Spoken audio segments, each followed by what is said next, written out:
Yo, what's up mga kaibigan? Nali na tayo magkwentuhan. So kanina nga ay naganap na ang huling game ng ating Gilas Pilipinas ngayong World Cup kung saan tinambakan natin ang China sa score ng 96-75. Nanguna dyan ang 34 points si Jordan Clarkson including ang 24 points sa third quarter. 14 points, 5 rebounds din si Renza Bando.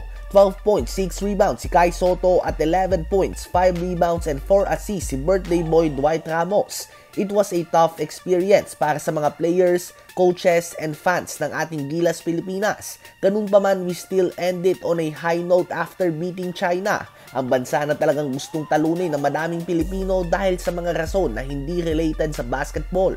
Subalit ang malaking balita ngayon ay opisyal ng bibitawan ni Coach Chat Reyes ang kanyang pwesto bilang head coach ng Gilas Pilipinas matapos na ulanin ng batikos ngayong World Cup. Paliwanag ni Coach Chat ay binanggit nga niya noon na judge us by our performance and obviously umano ay hindi kagandahan ang kanilang pinakita at tinatanggap niya ang responsibilidad na saluhin ng mga batikos. Before the game nga daw ay sinabihan niya ang mga bosses na ito na ang kanyang last game bilang head coach ng Gilas, manalo o matalo man tayo. Panahon na nga daw upang ibigay ang karangalan na maging coach ng bansa sa ibang coaches na sinisigaw ng mga fans. Madami nga daw ang hindi naka-advance sa mga powerhouse team tulad ng France at Australia. Ganun pa man sa Pilipinas nga daw ay bawal matalo. After a while ay masyado na umanong mabigat at masakit ang mga batikos, to be honest daw. Masasakit umano ang mga salita na binibitawan ng iba at hindi niya ito deserve at ng kanyang pamilya. So ayun nga po mga kaibigan ang pahayag ni Coach Chat Reyes. Well, to be honest ay may iba nga talaga na below the belt na kung makabatikos. Wala ngang kinalaman ang pamilya ni Coach Chat sa kanyang trabaho. We can say na hindi angkop ang kanyang sistema sa bagong henerasyon ng basketball.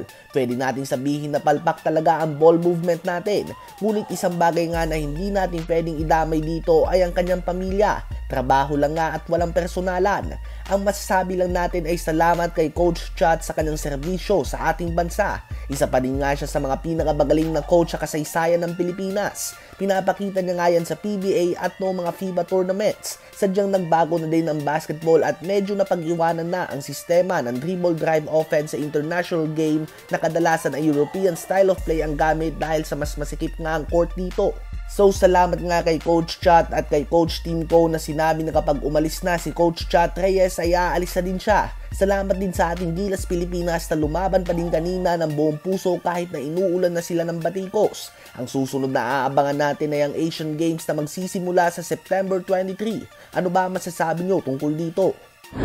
But before the game I told them this is going to be my last game already. Before the game I said regardless of the score.